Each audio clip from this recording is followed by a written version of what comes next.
Namaste, you're on the Nation at 5. I'm Anand Narsimhan. Ladies and gentlemen, we are starting with news which is exclusive here at CNN News 18 and which is proof, stamp that Har Ghar Tiranga is something that is being welcomed across the length and breadth of the country, but more importantly in Jammu and Kashmir. 75 years of our independence, and for the first time ever, this is unprecedented celebration of the tricolour and of India in the Kashmir Valley. We have got the numbers, actual numbers, with more than 17 lakh participants, only 17 lakh participants only in the Kashmir Valley. The 10 districts, and I'm going to read out the districts because we have the absolute numbers. The districts of Shopian, Kulgam, Pulwama, Anantnag, Srinagar, Padgam, Ganderbal, Bandipora, Baramulla and Kupwara. All of these 10 districts total, the total number of participants is nearly 17.5 lakh people in the Har Ghar Tiranga program.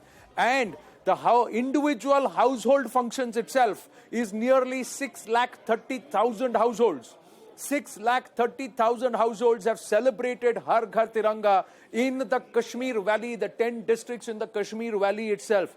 The total number of functions that have been conducted is 6,61,000 functions that have been conducted to celebrate Har Ghar Tiranga and mark Har Ghar Tiranga. So you can understand the number, the overwhelming number. It used to be hardly a few thousands. Now it is 17 lakh people participating and standing, saluting, celebrating the tricolour and 75 years of our independence. Tejinder Sodhi now joins us. This is exclusive details here at CNN News 18. Tejinder, what a celebration this and what a statement. And perhaps somewhere the enemies of our country, those who are wanting to try and claim, innocent lives, they seem to be rattled. The incidents in Shopia seems to be something of a reaction to this overwhelming celebration, salutation, acceptance of the tricolour in the Kashmir Valley. Yes, Anand, indeed, this is the frustration of Pakistan and Pakistan stooges who are working in Kashmir, that this Har Ghar Tiranga campaign saw massive response. Saying massive would be an understatement. Massive response across all the 10 districts of the Union Territory of Jammu and Kashmir. I'm talking about the Kashmir division. All the 10 districts saw huge participation wherein, wherein almost every household unfurled Tiranga. You saw Tiranga at every street, every nook and corner. And this is what has frustrated these Pakistani stooges. And that is why their frustration came out in open when they gunned down Sunil Bhatt, a Kashmiri Pandit today. But the people in Kashmir, they have well accepted the fact that their development, their progress is linked with India.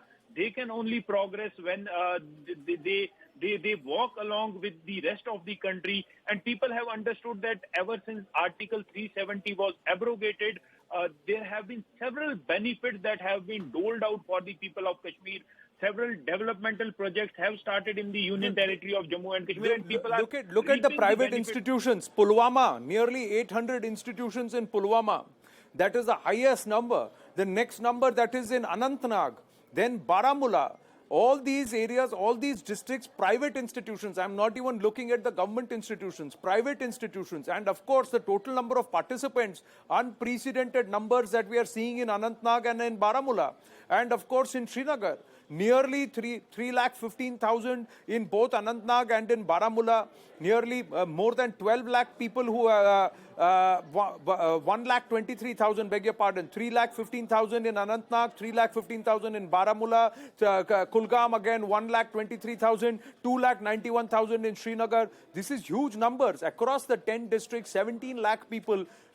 And there are those who are trying to go around and say, Tejinder, that it is being done by force. Can you force 17 lakh people? Can you force 6,61,000 institutions? Can you force 6,21,000 individual homes? See, Anand, the numbers speaks for themselves. These numbers are a proof wherein people, they themselves came out, they unfurled the tricolour. In Srinagar, we witnessed people having tricolour on every private vehicle. Nobody forced them. There was a huge rally wherein small children, they participated. There was a Tiranga rally just the other day, which happened at the famous Boulevard Road. people in large number. The traffic had to be halted for several hours because this was the response wherein we saw huge number of people participating. Everybody, there was like people pushing each other so as they could hold Tiranga and they could participate in the rally. This was the massive response, and these numbers which you just narrated, they clearly show that people in the Union Territory of Jammu and Kashmir, and especially in the Kashmir division, all the 10 districts, right from Uri to Shupian to Kulgam, people in large number, they participated in the Har Ghar Tiranga campaign. And today, if you see, when the terrorists, they gunned down a Kashmiri Pandit, the statement which they said that these are the people who were unfurling tricolor. So this is the frustration of the terrorists, and they are trying to take it out on the innocent civilians. But the people in Kashmir, they have understood that their progress is linked with India, and they are proud to unfurl, they are proud to hoist, they are proud to carry the tricolor. I'm just going to check if we have Major General K.K. Sinha and Ashok Pandit joining us at this point. Yes. So let me just go across to General K.K. Sinha. General K.K. Sinha, the Tiranga atop Lal Chowk, the Tiranga at Dal, but not just in Srinagar. Across 10 districts in the Kashmir Ghati, 17.5 lakh participants, 6,27,000 plus individual homes where the Har Ghar Tiranga celebration has been held. This is unprecedented. Anand, Jai Hind, belated Independence Day, aapko Mubarak ho. What we're bringing out, it is something, very special. The statistics shows 17.5 lakh in 10 districts is something which never happened. I have been there for more than 17, 18 years. It has never happened. You will have to find 1 or 2 flags here and there in official buildings. But 17.5 lakh, Anantnag, you say Pulwama, you say Sopia, Srinagar, Gandarbal, Kupwara, Bandipura, Baramulla, you said the highest number. Yes. It's unprecedented. And when you say that out of that, more than 6.5 lakh is on the houses, it is something, which we have to celebrate. When the India is celebrating, and what tremendous, I was there on number of channels and have seen, and we have been talking, unprecedented, those, for the feeling in the individual. And same thing has happened in Jammu and Kashmir. The days are not very far off when the people will, come up, and what we see that, the killing which is taking place. Mind you, in complete, in 10 districts, there are 6,514 Kashmiri Pandits only. So if these people, what you're saying, 17.5 lakh, it gives you who are the people who have actually unfurled and who have actually participated in, Har Ghar Tiranga.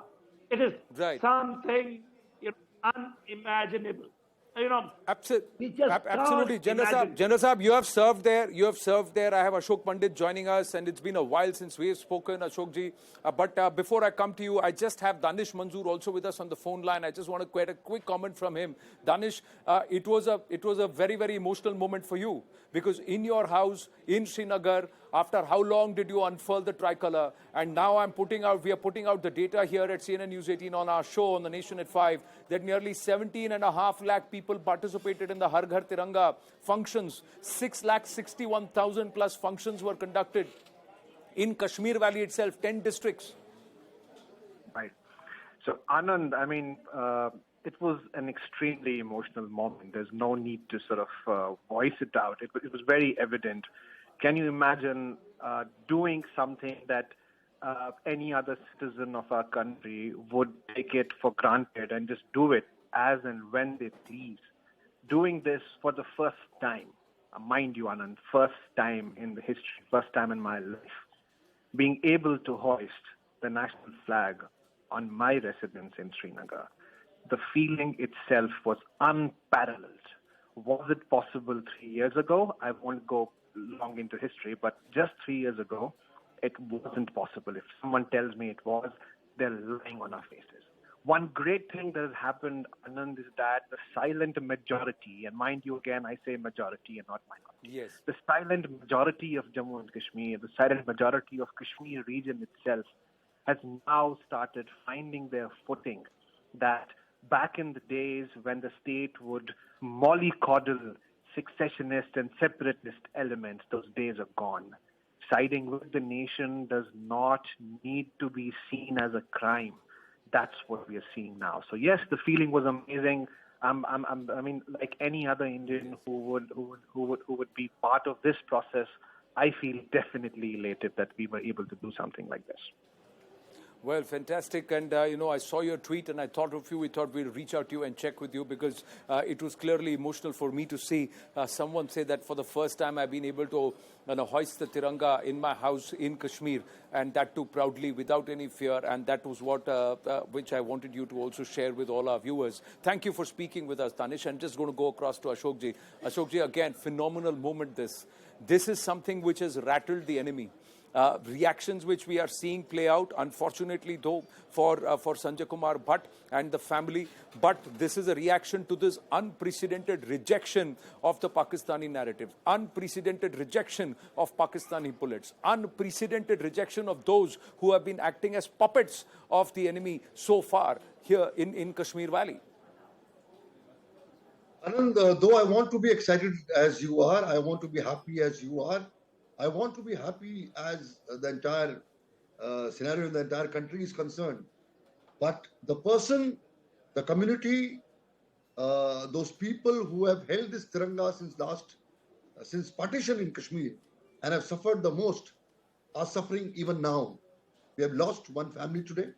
We have lost Sunil Bhatt today. His brother is serious. And spree of Kashmiri Pandit killings are continuously happening, Anand. The truth is that we who have protected and being a symbol of this country and Tiranga in Kashmir are not safe in Kashmir, Anand.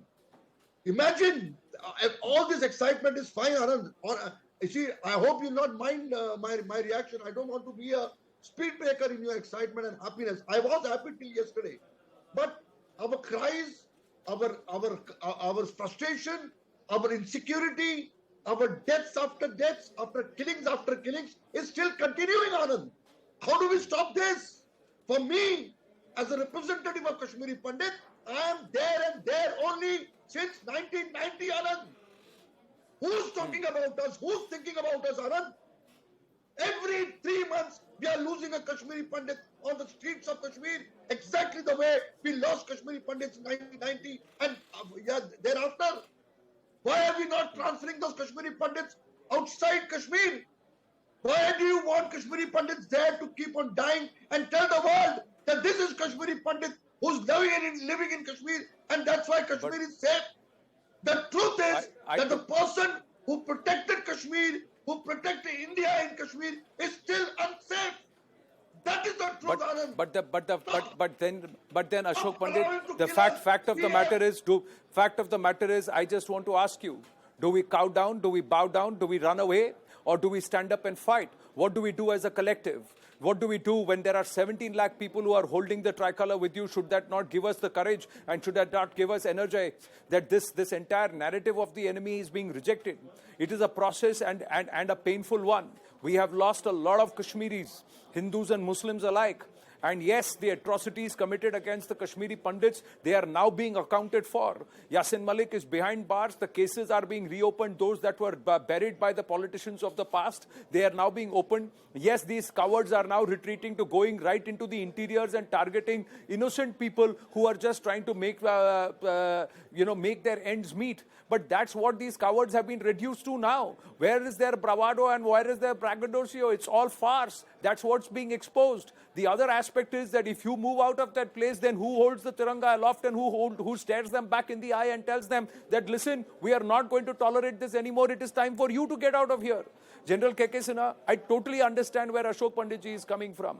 But there has to be a way for us to collectively fight back. We have to ensure that we don't lose lives. But we also have to ensure that no more Pakistani bullets claim Indian lives. Anand, you are absolutely correct. Absolutely correct. Ashokji, let me just get a comment from General K.K. Sinha and then I'll come back to you, sir. I'm totally with Anandji today. See, this killing of Kashmiri Pandit, not only Kashmiri Pandit, but this, selective, targeted killing which is taking place with police, government employees, Kashmiri Pandit and laborers. Now, out of this Kashmiri Pandit, 6,514 only Kashmiri Pandits residing in Jammu and Kashmir. Out of that, 7 killed in 2021 and 22, 1.5 year time. It is Anantnag 1, Kulgam, Pulwama, Shopia. Today, Shopia has happened. It has happened in Srinagar, 2 killings. It has taken place in Padgam. And if you carry on all 10 districts, it is absolutely targeted. Because today in Shopia there are 320 Kashmiri Pandits only. They have been given security. There are 5 security men were given to these people as a community. They have to inform them. But keep this aside. No, but here is the case, General Sinha. Here is the case. The family is saying that they are not getting the protection that they want. They are not getting the security that they have been promised. They are not getting, despite the assurances. See, point is, it's not about 1, 2, 5, 7, 10, 15. It's not a single one should die. Not a single Indian citizen should die. Be it Kashmiri Hindu, be it Kashmiri Muslim, be it anybody, be it somebody who's come from another state to ply their wares, irrespective of their religion, irrespective of their background, not a single Indian citizen should be consumed by these Pak-sponsored bullets. That has to be the underlying spirit. And somewhere, there has to be a certain level of pulling up the socks and also a hard hand given. Because families after families are saying the same thing. Ashokji, that is also a concern. I think a lot of the anger comes from there, where there is an assurance of security, but that security has to be extended to every individual.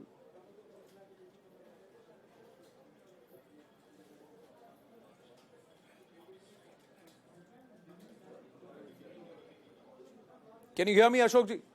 Sorry, I didn't know that it was for me. Anand, you see, yes. Anand, I see it's very difficult for the government to give security to each and every individual. It's not practically impossible. And they're all in the interiors. The security people, the police, they are fighting terrorists on the ground. It's impossible for every individual to be given. It's practically impossible. And I'm not denying the fact that this government is on it. I'm not denying the fact. The entire excitement, there is a lot of change since 370 was eradicated. But the point is, as an individual, as a community representative, as an Indian, I am posing questions. The entire community mind is today insecure. We don't know what to do. Every day we feel that tomorrow I am going to die. Every 3 months a Kashmiri Pandit has been killed. An Indian has been killed. Every 3 months. So, and the entire system has changed now. The terrorists have come to pistols now. They keep a pistol in their, hybrid terrorism. They keep the pistols in their front and they enter the offices and homes and they kill and they run away. So the entire system has changed. My only appeal, I don't want to run away from Kashmir. Anand, don't misunderstand me. My only appeal is there's 5,000 Prime Minister package employees, which is a big farce. All those youngsters should be transferred to Jammu and other places in the country till the time they'll feel safe in Kashmir. It is not that we want to run away. It's not that we are fearing it. But the point is that how many breadwinners are going to lose their lives? How many breadwinners? How many dead bodies are going to come to their home? I understand, sir. But along with the aspect that the state has, it's the state's responsibility to protect every family, every individual that they are encouraging to come back to Jammu and Kashmir. It is also the responsibility of the citizens at large that we have to show the courage of conviction. And somewhere, General Sinha, this aspect of 17.5 lakh people coming there and celebrating Har Ghar Tiranga is perhaps the biggest underline. That there is a large majority and perhaps the silent one which is getting vocal, which is now burning the Pakistani flag in Patan and also going ahead and cuffing up all these and refusing any more help or shelter to terrorists. There are so many instances where we are given to understand that terrorists have been booted out of areas because the locals have said that they have no place here. This is such a big change and a departure from the past. Yes, the transition is painful. Yes, there is the loss is irreparable. But there is a significant change which is happening. For the first time in 75 years, we are seeing what we are seeing today. You are absolutely right on this. Again, Narsimhan, just see one thing, Anand. In 2018, there were 417. If we go by the statistic, in 2021, it has been come down to 229 incidents. But not a single incident has to take place. When I look at it, people are doing a lot in Jammu and Kashmir. They want to be the part of with the Mother India of Akhand Bharat. But what is happening across, it is being perpetuated from Pakistan side. Today, from Nangarhar to Peshawar to Bhavalpur to Muzaffarabad, you have broken the story. Kotli is full. In Muzaffarabad, that cluster is full. 4 of them. In Kotli, there are 5 of them. There are Manesar area, which is in Khyber Pakhtunkhwa, is completely full. So the people are gravitating towards this side. We have to do something. We have to do across something. We have to become proactive. We can't, we are very proactive this side of LOC. But the perpetuation is coming from that side. What we are doing in that side, we can't wait for it. We have to go for it the way we have gone to Balakot. Balakot is also an epicenter. It is coming into the Khyber Pakhtunkhwa area. I'll come to that, General Sinha. I'm just going to come across to that. But one important aspect is, much as we need to ensure that there are the build-up across the LOC, which is a threat to our sovereignty and our soil, does not happen, and that is negated. There has to be a massive build-up here too. And that is something which is happening. Yes, the loss of Sanjay Kumar Bhatt hurts. But the fact is that there are many more who will stand with that family. What was heartening to see was the number of families of the locals who came there. They actually pushed away the media and they said, we want to be there with the family to grieve and to help them. The number of people who are turning up who turned up for the likes of Qadri, for Amreen Bhatt, for Rahul Bhatt, all of them. It was the people who are coming out, and that's a message that this kind of violence and Pak-sponsored bullets and this kind of terrorism is being rejected. And the cowards are being called out. They will be accounted for. That's an assurance. But we cannot afford to lose any more lives. Ashok Panditji, thank you for joining us and making the time. Good to speak with you after a while. I've just got another input, and General Sinha was talking in the same direction, and we've got another news coming through. There is a desperation among the jihadi outfits to try and break the ceasefire that currently exists between India and Pakistan along the line of control and the international border. There is a desperation because their camps are full with terror recruits who they want to push onto Indian soil. Now, this is the news coming in that terror groups are putting pressure on Pak army to break the ceasefire. Our investigations editor Manoj Gupta getting us these details. Intel chatter is confirming that terror groups are actually expanding their infiltration. Trained terror cadre are currently present in Peshawar, Bahawalpur and Muzaffarabad. Now, Bahawalpur, is the seat of the Jaish. There is activity as far as Peshawar with the Al-Badr present there, with Tehrik-e-Taliban present there. There is also activity in Muzaffarabad with the Lashkar cadre also present there. Many terror cadre are coming in from the border regions of Afghanistan. Pak army is providing logistical support to terror launchpads along the line of control. ISI-run terror clusters are in Manshera, Muzaffarabad and Kotli. General Sinha was just talking about it. Terror clusters manned by Lashkar, Jaish, Al-Badr, Hizbul Mujahideen and some of the other groups that are involved. Now, 3 POK brigades of the Pak army are providing support to these launch pads. Launch pads just 2 or 3 kilometers away from Tangdar, Gulmarg, Punch and Rajouri sectors. The line of control and the IB, that's the international border in that area. Deployment before winter with the help of OGWs across Kashmir.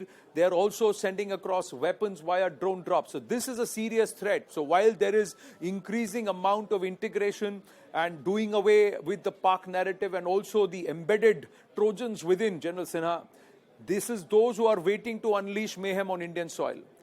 Every year, we cannot have 300, 400, 500 of these terror cadre being pushed into the country, with some of them actually making their way to the rest of the country and waiting there and hibernating like sleeper cells to be activated at a future time. These are serious challenges for us. So should we seriously consider the operation, another surgical operation? I am absolutely with you that there is a requirement to go proactive. I say again, proactive. We can't wait this side of LOC, on an LOC, to see that there is a zero tolerance as far as infiltration is concerned. we may be having that strategy, zero in, but we are not able to check it because it's not possible. The winter, the rainy season has set in, the winter is going to, just start. Before, winter starts, you'll find that the mayhem is going to be, all this camp will push them through. And in my mind, there are pressure in Pak Army, and Bajwa has been in UK yesterday. You must have seen he was reviewing a parade over there. He has got, he has gone pally with the United States of America. These are all, because what there is a lot of talk that there was a meeting with Nawaz Sharif too, and maybe passage is being made clear for him to come back. But that's a conversation for another day. Right now, we've got to look at these terrorists here. Yeah. What I'm trying to bring it out, if you see the cluster, take the case of Kotli. The Kotli, area, from there, they can push it to Punch Rajouri area. In that area, Kulgam, Sopia, Anantnag, Pesara, in Pulwama district, they can easily, can infiltrate through. And they have got launch pad. What I'm talking about is the launch pad, 5 of them. If you take it from area, if you see the Kotli area, if you say the Sena from Sesa of the Pakistan, as you're explaining it, let me just call it here on the screen next to me, because you're mentioning the same sectors, General Saab.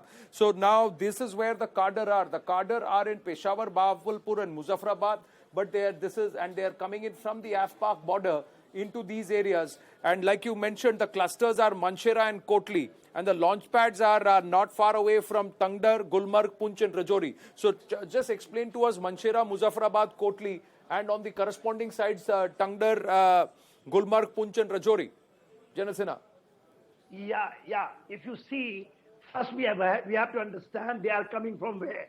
They are coming from the area which is Nangarhar, which is in Afghanistan.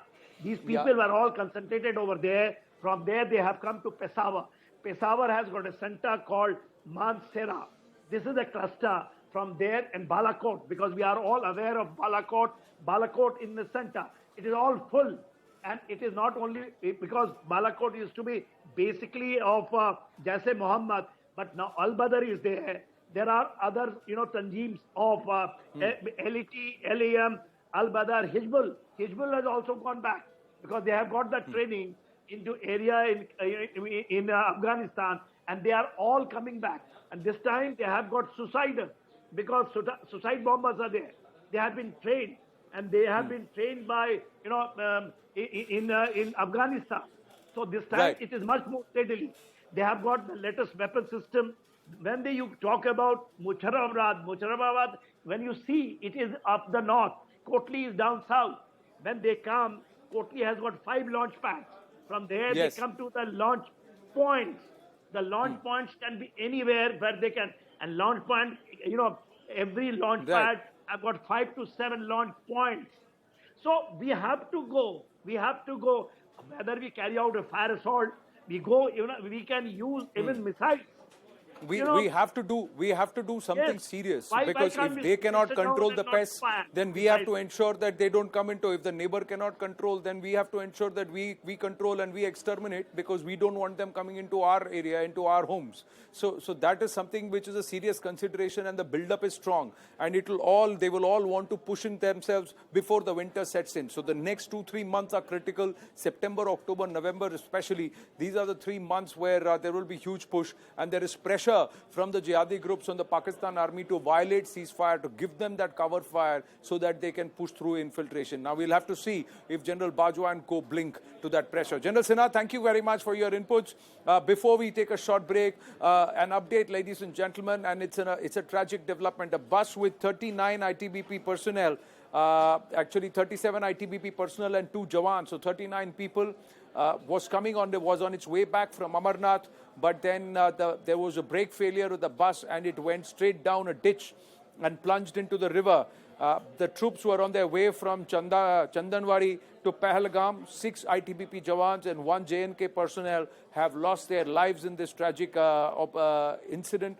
Rescue operations are underway, with the injured being airlifted to the Army Hospital in Srinagar. The Union Home Minister Amit Shah and the Raksha Mantri Rajnath Singh expressed condolences over the death and, of course, the entire incident. Tejinder Sodhi is with us on the phone line with more details. Yes, Tejinder.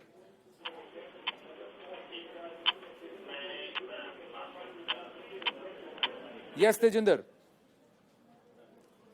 Tejinder, can you hear me? Well, we'll try and connect with Tejinder Sodhi in just a bit, but this is these are the pictures of the rescue operations. Now, we are given to understand that the brakes failed of the bus. This bus was carrying 37 ITBP personnel returning from duties at Amarnath. They were going there. They were going from Chandanwadi to Pahalgam, and they had two personnel of the J&K police. And so we've lost one J&K personnel and 6 ITBP jawans. Some of them have had some serious injuries. They have been airlifted to the nearest army hospital in Srinagar. Tejinder Sodhi now joins us with more details. Yes, Tejinder. Anand, yes, this unfortunate happened at around 9:40 this morning when Jammu Kashmir police bus was carrying around 39 personnel, 37 personnel of the ITBP and 2 personnel of the Jammu and Kashmir police, and they were the people who were being de-inducted from the Amarnath Yatra. They were heading towards Pahalgam from Chandanwadi when the bus met with an accident and it fell into a deep gorge in which 7 ITBP jawans, they attained martyrdom, they lost their lives. We are told that several ITBP jawans, 9 of them, are critically injured. They have been air evacuated to the Army's base hospital in Srinagar where they are under treatment. They are being looked after by the Army doctors. When this incident happened, the CRPF, the ITBP, the Jammu and Kashmir Police and the Army, they rushed their men and doctors to the spot to provide first aid and medical help to all those injured. The rescue operation did last for some time because this is the freezing water in which the bus had fallen. The bus was badly mangled, so it was really difficult to take out those who were injured to ensure that there was less loss of life. But 7 ITBP jawans, they attained martyrdom and 9 are critically injured. They are battling for their life at the Army's base hospital in Srinagar where the doctors of the Army are attending them. Yes, Anand. Well, thanks for your inputs, Tejinder. Tragic turn of events. 9 ITBP jawans still expected to be critically injured, but so far they were given to understand that they are stable and being taken care of at the Army hospital. We're going to take a very short break. Stay with us.